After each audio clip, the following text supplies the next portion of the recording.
noite a todos.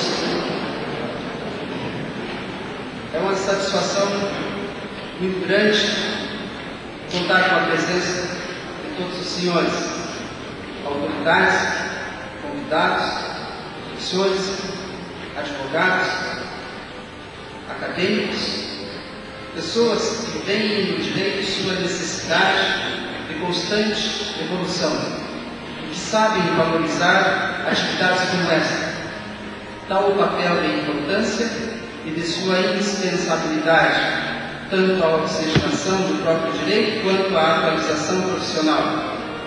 O êxito e a grandiosidade deste evento, que a cada semestre se firma como um dos maiores do interior do Estado, se deve, sem dúvida, ao valor daqueles que dele participam.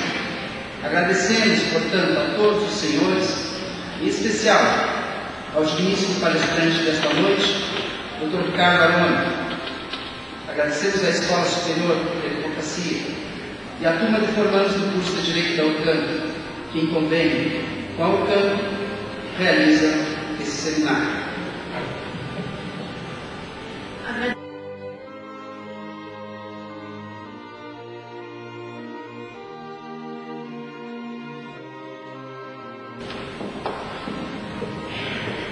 Compõe a mesa as seguintes autoridades: Ilustríssimo Senhor Economista José Rodrigues de Oliveira, o indigno Diretor-Geral da UCAM, Campus Universitário de São Gabriel. Ilustríssimo Senhor Dr. Antônio Carlos Bevilacqua, o indigno Coordenador do curso de Direito de São Gabriel. Ilustríssimo Senhor Dr. Ricardo Aroni, o indigno palestrante desta noite. Excelentíssimo Senhor Carlos Eurico Meia de Mesquita, digníssimo Prefeito Municipal em exercício. Excelentíssima Senhora Doutora Márcia Kerr Papaléu, digníssima Juíza de Direito titular da primeira Vara Civil de São Gabriel. Excelentíssimo Senhor Gonçalo Souto Meia, digníssimo Vice-Presidente da OAB Subseccional de São Gabriel. Acadêmico Cléber Fernando Langeloc, representando os acadêmicos do curso de Direito da UCAM. Neste momento passo a palavra ao Dr. Antônio Carlos Bevilacqua, digníssimo coordenador do curso de Direito da UCAM de São Gabriel, para que, presidindo a mesa, proceda a abertura oficial do quarto seminário jurídico de São Gabriel. Abrindo oficialmente o quarto seminário jurídico de São Gabriel, dou as boas-vindas a todos os professores, acadêmicos, as autoridades convidadas, aos advogados e, em especial, ao palestrante dessa noite, Dr. Ricardo Aroni, que sempre nos tem brindado com temas muito atuais, interessantes e desenvolvidos em palestras habilmente proferidas, e aos convidados com quem tenho a honra de integrar a mesa. O Dr. Ricardo Aroni já é um jurista consagrado nacionalmente e é considerado também um professor e amigo de nossa instituição. Como é certo que a UCAM prima pela qualidade de seus eventos, bem como do seu ensino, que empreende, ministra, e por isso sempre quero oferecer a todos o melhor. Não poderíamos, Dr. Ricardo, deixar de convidá-lo a estar conosco nesta oportunidade. Temos certeza de que sua palestra desta noite, como as demais já proferidas aqui nesta casa, muito agradará a todos. E muito agradará, e nessa certeza que estamos aqui no cômodo e fiz papel de meros e atentos ouvintes seus. Convido nesse momento a acadêmica Fernanda Nazário para que proceda a leitura do currículo do palestrante.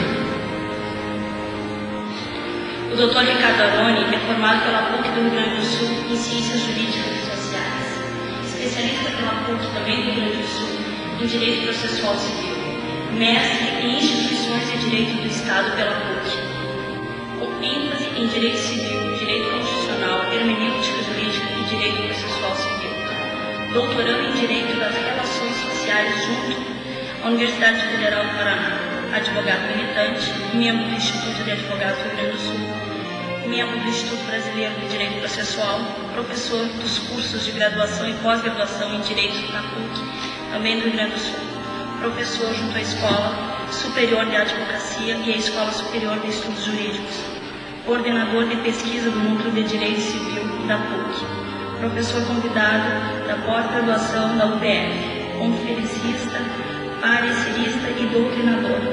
Algumas das suas obras publicadas: Contatos Internacionais, junto com Paulo Friedman, O Princípio do Livre Convencimento do Juiz, Teoria da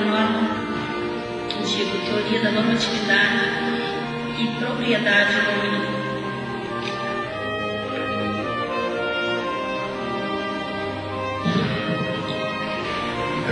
Passando a palavra ao doutor Ricardo Aroni, antes gostaria de convidar a todos os integrantes desta mesa que me acompanhassem para que nós pudéssemos nos integrar na plateia e assistir ao brilho do doutor Ricardo, que certamente se fará sentir novamente esta noite. Doutor Ricardo Aroni, por favor.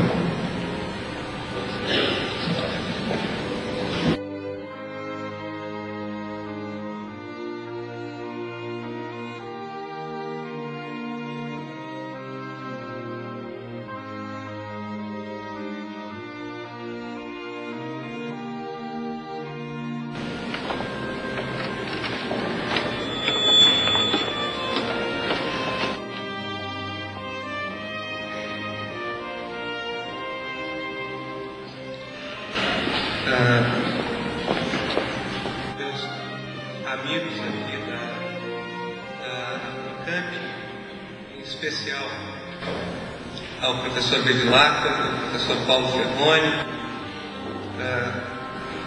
que agradeço por mais essa oportunidade de convívio nessa instituição que guardo tão perto do meu peito. Vejo também muitos outros amigos, professor Juarez, professor Márcio, nosso querido diretor, professor Rudinei, com muito também quebramos cabeça, montando pós-graduação que ainda será admirar essa faculdade, com certeza, mas um outro professor Bevilacqua. Eu agradeço a todos, porém, especialmente a tão digna plateia que aqui se encontra, para que juntos, mais uma noite, possamos refletir sobre institutos sobre os quais tão pouco se reflete, sobre o que tanto se repete, que são os institutos de direito civil.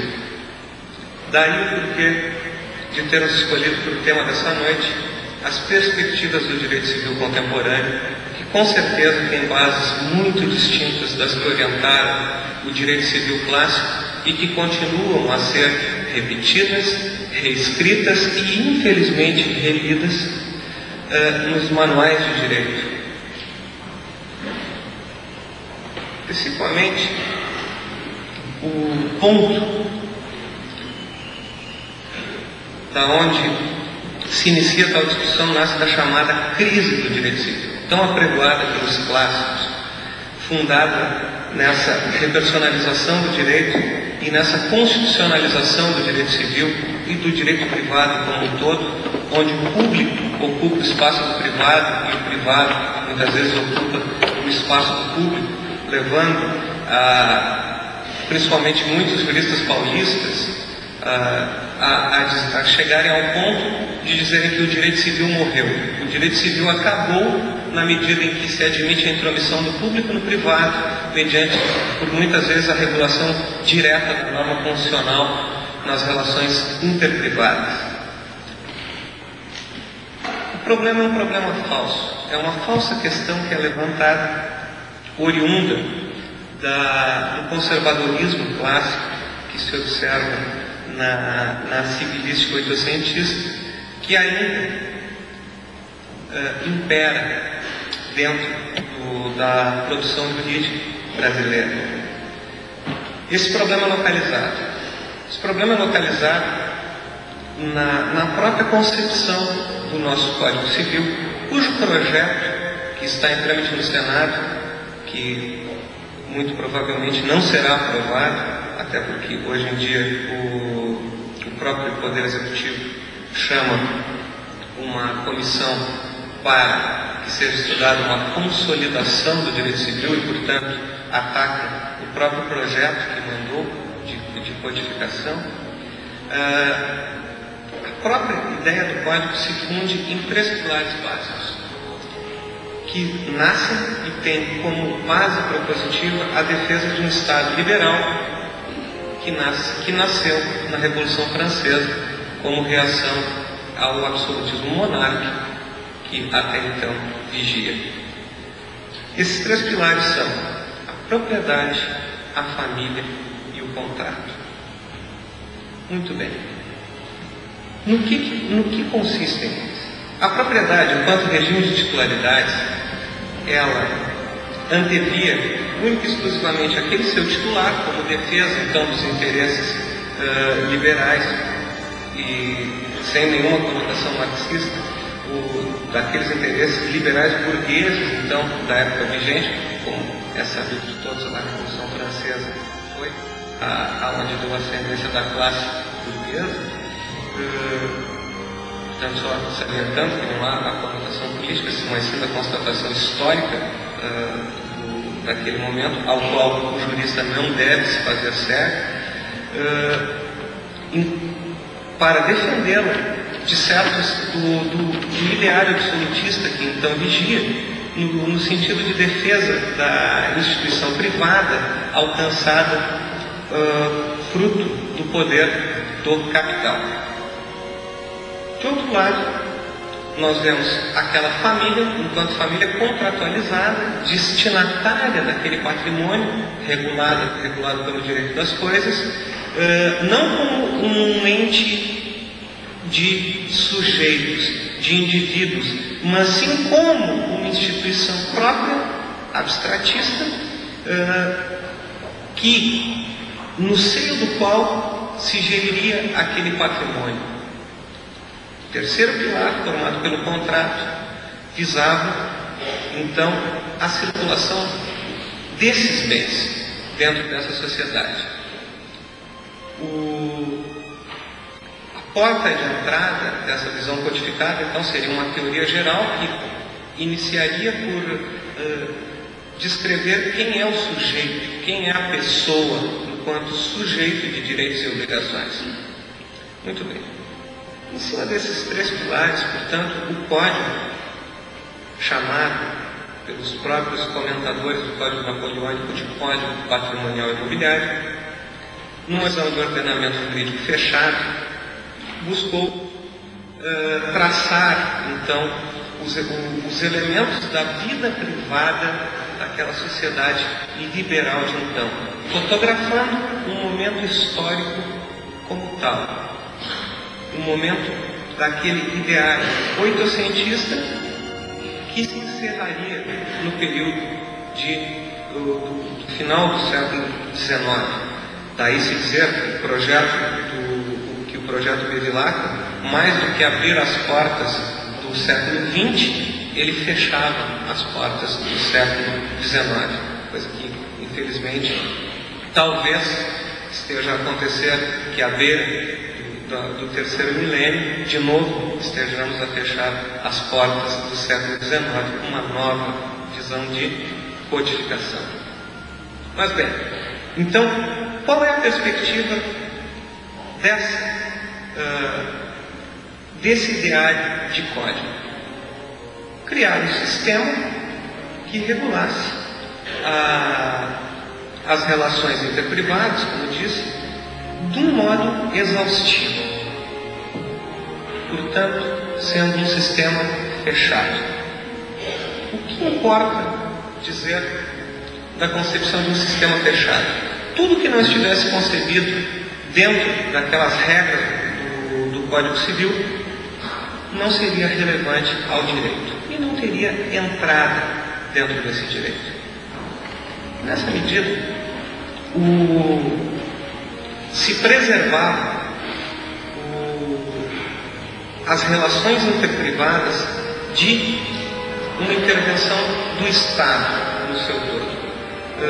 Isso, com certeza, tem uma razão de ser na Revolução Francesa. Por quê? Porque justamente a Revolução Francesa buscou cingir o Estado, afastando da sociedade. O Estado tinha o único papel de dar as regras do jogo conforme a sociedade assim quisesse, e aí vem toda a visão do contrato social de Rousseau, né? Então, conforme os interesses dessa sociedade, porque dentro da sociedade o indivíduo se autogeriria. Daí, se fundar o Estado liberal na base do princípio da autonomia da vontade, enquanto densificador primeiro do princípio da liberdade. Muito bem. Na Revolução Industrial, nós encontramos um mundo dentro de um abismo social decorrente dessa ideia. Porque, vejam bem, vamos observar os menos abastados. E eu falo os menos abastados pós-Revolução Francesa. Portanto, bem menos abastados. Esse sujeito, ele não casa, ele se une. Portanto, toda a regulação do casamento, do código, para ele não faz sentido. Ele não tem entrada ali dentro. E mais, esse sujeito, ele não tem propriedade. Toda a regulação de propriedade dentro do código, para ele também não faz nenhum sentido. Por quê? Porque o que o código visa regular? A propriedade para quem é o destinatário dessa propriedade, que é o respectivo titular. Essa é a visão codificada do liberalismo. E o contrato? O contrato é para aquele sujeito que busca com que os seus bens circulem. Portanto, adquirir, alienar, transformar, enfim. Esse mesmo sujeito, que é a grande maioria da população de então, também para ele não contrata. E as sucessões? Tampouco. Porque aquele sujeito que, à luz do código, também não tem família, porque o projeto parental do codificado é sinônimo de casamento, portanto, a família para o código se resumiria ao casamento. Não tem patrimônio, não deixa herança. E mais, sequer na porta de entrada do código, ele consegue se reconhecer como pessoa. Porque o indivíduo naquelas condições, ele não é sujeito nem de direitos, nem de obrigações. Portanto, o código não se importa para ele. Ele passa à margem dessa visão. E assim é que, quando chegamos nesse momento da Revolução Industrial, aonde nasce a primeira nova visão de direito, que então é localizada à luz de teoria geral do direito como o socialismo jurídico, é essa situação que se encontra a sociedade de então, dividida em os poucos que têm e que fazem jus àquela ordem jurídica, e a grande massa dos excluídos, que nada possuem e que não guardam trânsito jurídico. Bem, quando chegamos ao advento das grandes guerras, a situação bem mais agravada, a própria ideia de Estado começa a mudar.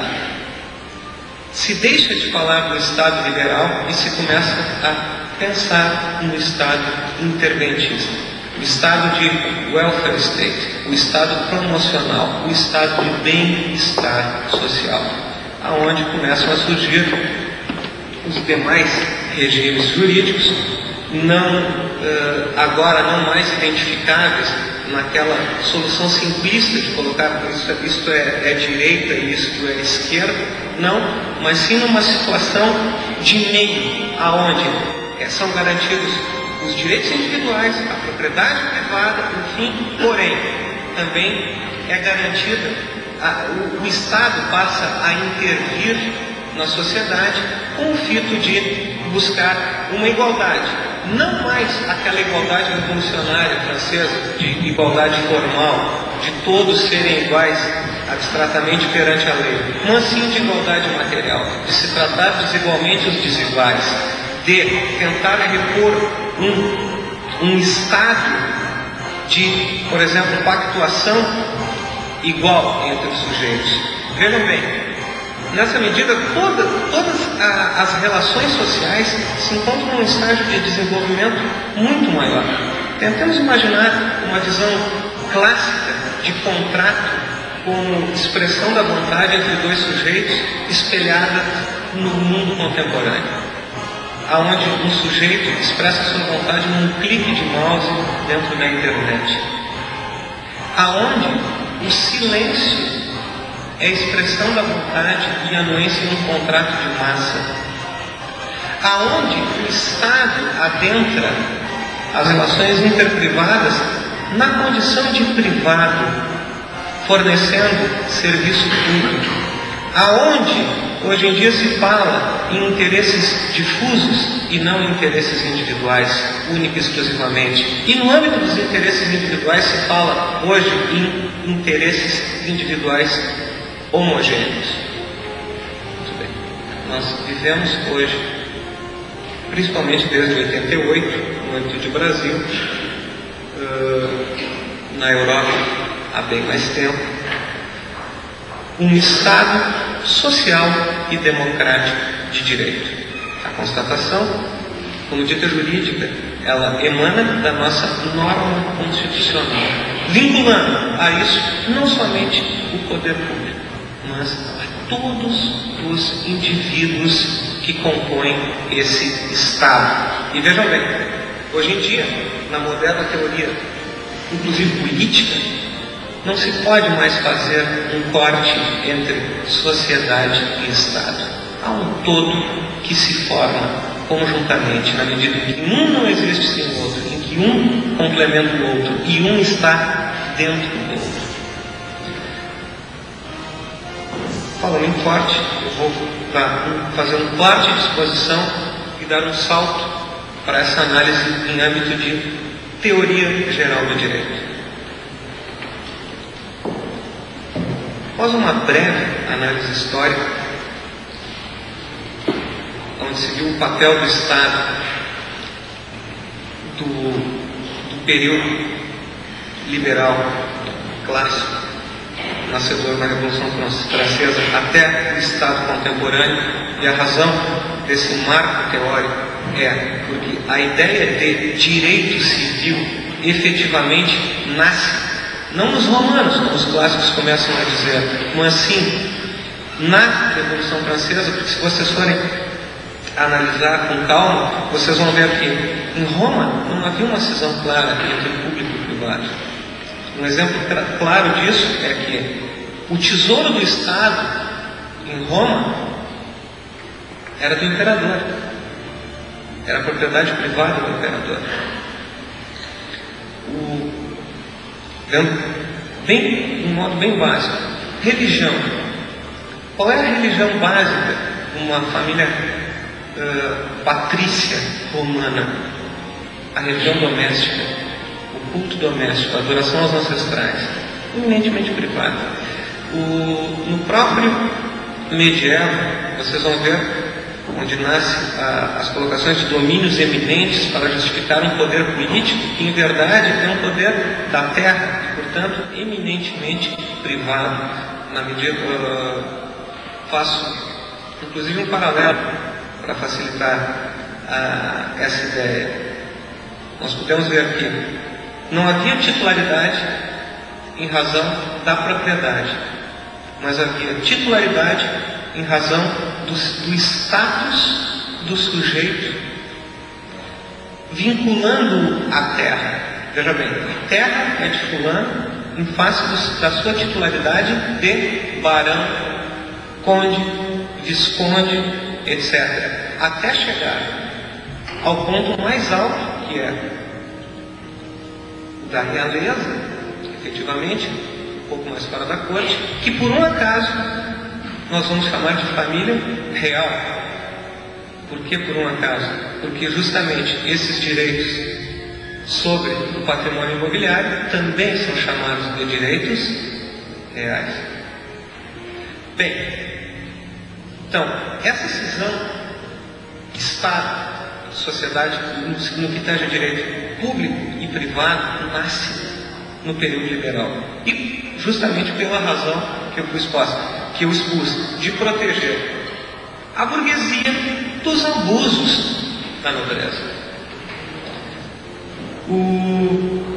Que de fato oprimia aquela classe social que emergia e o povo junto com ela. Como que ela faz isso? Ela vai criar, portanto, esse Código Civil e uma Constituição Federal. Qual é o papel da Constituição Federal?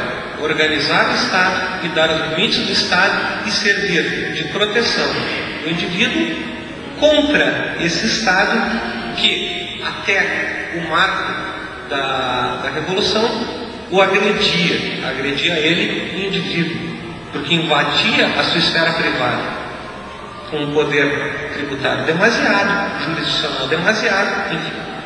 Bom, e vai criar esse Código Civil que é fechado justamente para evitar que o Estado possa criar a norma jurídica do caso concreto, no caso de lacuna, de não previsão legal. Exemplo disso, Montesquieu, na época da Revolução, vai se referir ao juiz como sendo a boca da lei, le bouche de la loi. Por quê? Porque ao juiz não cabe interpretar a lei, só cabia aplicar. Bem,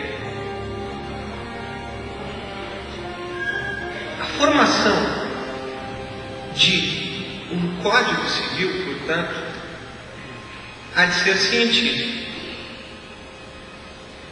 E a ideia de ciência da época, apegada ao jusnacionalismo que anda de braços dados com o contrato social, o que ela vai fazer? Ela vai fazer resgate histórico de certos conceitos: propriedade, contrato, usufruto, família, enfim. Vai criar uma pirâmide abstrata de conceitos e desses conceitos vai extrair regras para a regulação das relações interprivadas que vão ser positivadas dentro do código.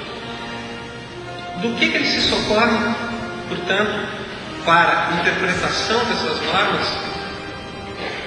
Daquilo que vai se chamar pandectas. O que são os pandectas? É justamente essa escola histórica, que é marcada por Savigny, principalmente, que resgata o conceito, criam na sua abstração para que a regra possa ser lida à sua luz.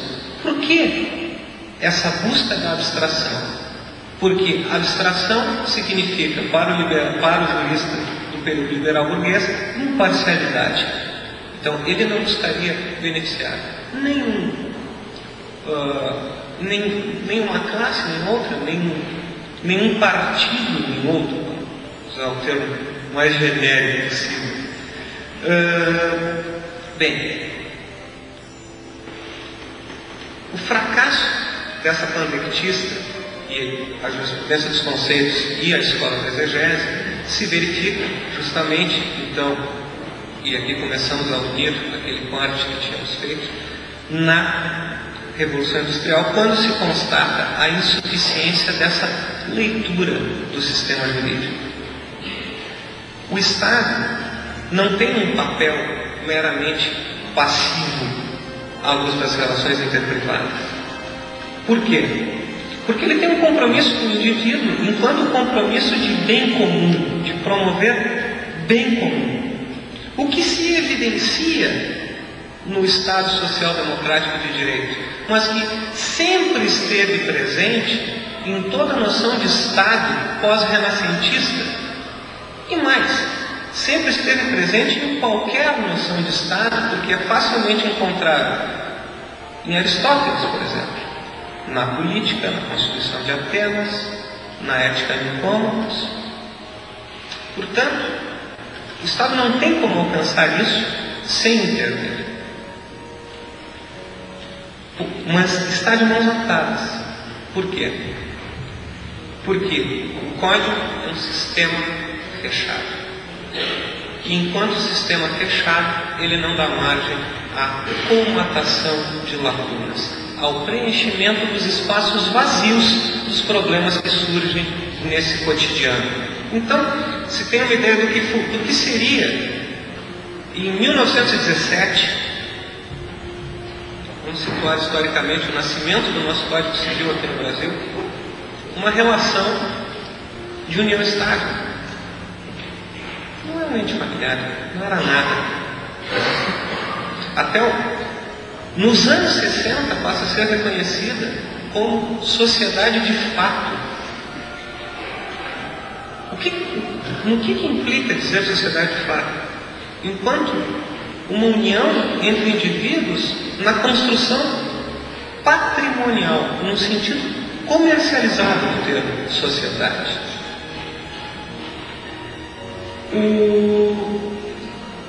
Somente passando a ser vista como ente familiar, julgado inclusive a partir de então por uma vara de família, somente após a Constituição Federal de 1988, onde ela é recebida no leque expresso do termo família do sistema jurídico. Isso uma análise literal do sistema jurídico. Bem, portanto, óbvia a insuficiência da visão clássica, que é substituída e vai sendo substituída por diversas outras escolas que se seguem. A citar: jurisprudência dos interesses, jurisprudência dos valores, talvez a mais conhecida de todas, a teoria pura do direito, de Hans Kelsen.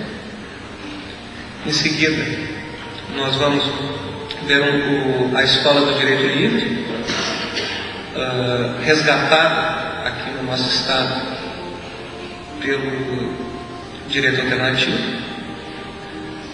que é superada por um retorno da jurisprudência dos valores em Norberto Bobbio, na sua teoria do ordenamento jurídico, que então é superada pela tópica jurídica para o pensamento de ponta da ciência jurídica mundial, que é o pensamento jurídico sistemático ou pensamento tópico sistemático.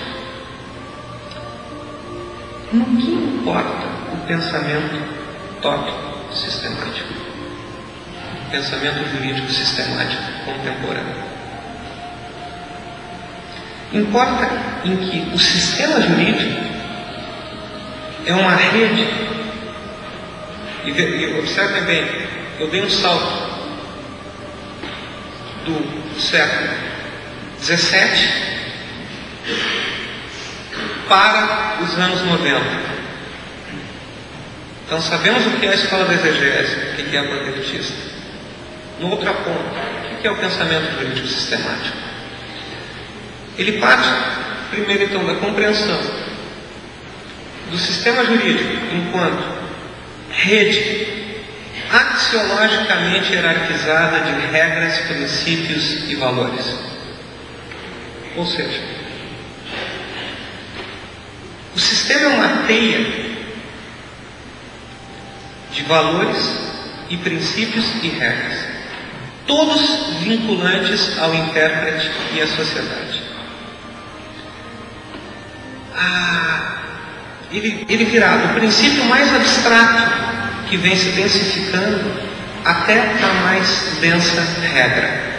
Por exemplo, o princípio estruturante se densifica em princípio fundamental, que se densifica em princípio geral, que se densifica em princípio especial, que se densifica em princípio especialíssimo, que se densifica em regra, que aliás se densifica também em norma individual, verificável nos contratos e na jurisprudência, e daí porque se conceber modernamente a jurisprudência como fonte formal e material de direito também.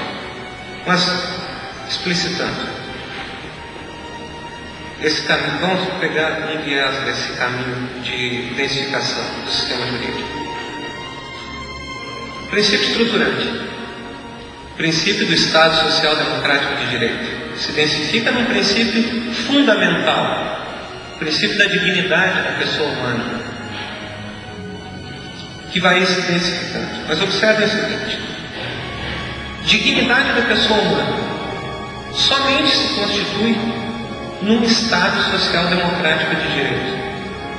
E um Estado Social Democrático de Direito somente pode existir quando se assegura a dignidade da pessoa humana. Portanto, os princípios se constituem mutuamente. Um não existe sem o outro, e um encontra o seu sentido no outro, caminhando por essa senda de densificação das normas que vai dar a transparência do ordenamento como um todo. Portanto, Estado Social Democrático de Direito se densifica em dignidade da pessoa humana, que se densifica na igualdade material, que se densifica na igualdade entre os sexos, que se densifica na igualdade entre os cônjuges, que se densifica na regra que vai me dizer que a direção do casal é feita pelo homem e pela mulher.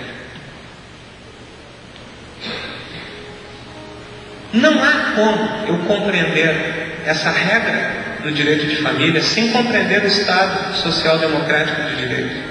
E vice-versa ao contrário. Por quê? Porque uma norma encontra o sentido na outra, e encontra o sentido dentro dessa densificação, nesse caminho de densificação. E observe, um princípio estruturante, dele nascem diversos princípios fundamentais. De cada princípio fundamental nascerão diversos princípios gerais. E assim se cria essa rede de regras, princípios e valores, que se orientam teleologicamente pelos valores que o nosso sistema jurídico positivo, como liberdade, como igualdade, como livre iniciativa. Muito bem. Quando se faz isso, quando se tem essa compreensão do sistema jurídico, que é a compreensão contemporânea, eu não posso mais localizar aonde está o público e aonde está o privado. Porque o sistema é uno, o sistema é indissociável, e tanto é assim que a minha alma tá armada e apontada para a cara do sucesso. Os pais sem voz, pais sem voz, não é paz, é medo. A gente só fala com a vida, a gente é ela que diz qual a paz que eu não quero conservar pra tentar ser feliz. A gente só fala com a vida, a gente é ela que diz qual a paz que eu não quero conservar pra tentar ser feliz.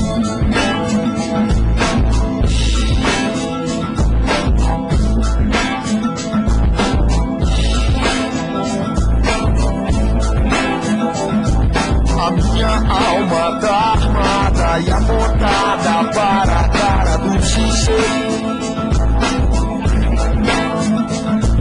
Os pais sem voz, pais sem voz, não é paz, é medo.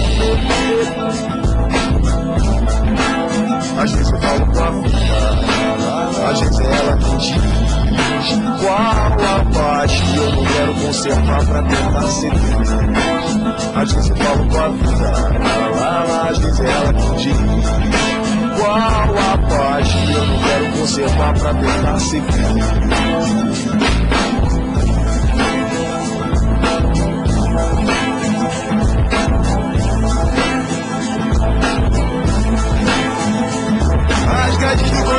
são pra trazer proteção, mas também trazem a